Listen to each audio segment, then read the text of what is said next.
You're about to enter the Animus and delve into the memories of Odin. This journey contains spoilers for the main events of Assassin Creed Valhalla.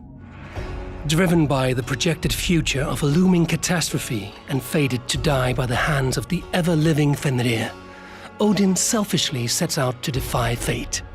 This episode will provide you with everything you need to know to start Assassin's Creed Valhalla, Dawn of Ragnarök. No, I will not be captive to another man's gaudy design. My destiny is my own to weave. 873 AD, England. The Raven clan reaches the coast of England to settle down in Ravensthorpe. Among them is Eivor, a Viking warrior encountering strange visions that she cannot comprehend. With the help of the Sea of Ulka, Eivor delves into the mythical memories of Odin, glimpsing into the inner conflicts of the All-Father as he is urged to face his own fate at the dawn of Ragnarök. I am no string to be plucked or tied.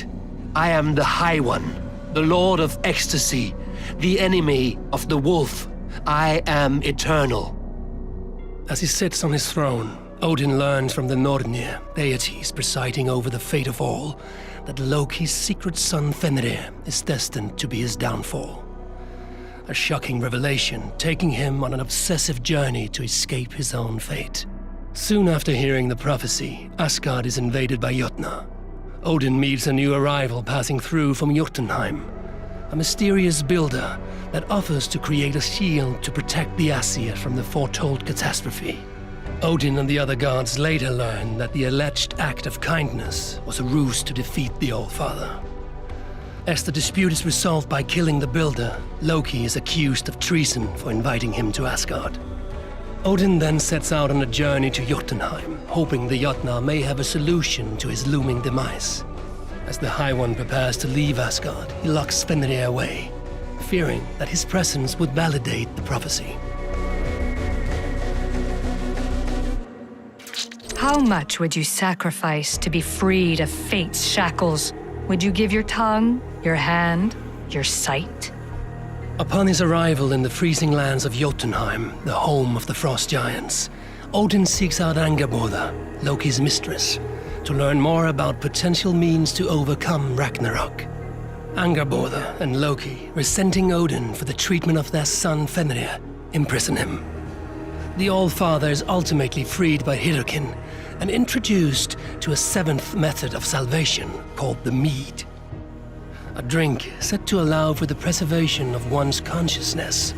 Nevertheless, this method is deemed unreliable and thus forbidden. Odin sets off to the Well of Mimir, where he sacrifices his left eye for his freedom from fate's shackles.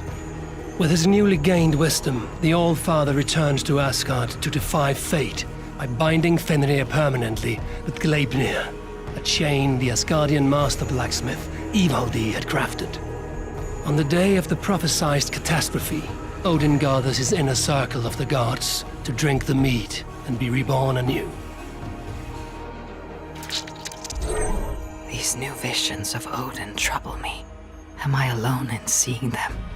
Or do the tales of Svartalfheim hold some other meaning?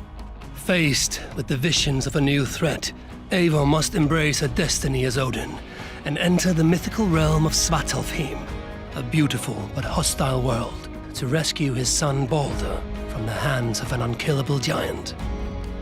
Now, a desperate fugitive, the All-Father must claim and master the otherworldly powers of his defeated enemies if he is to survive in this forsaken land.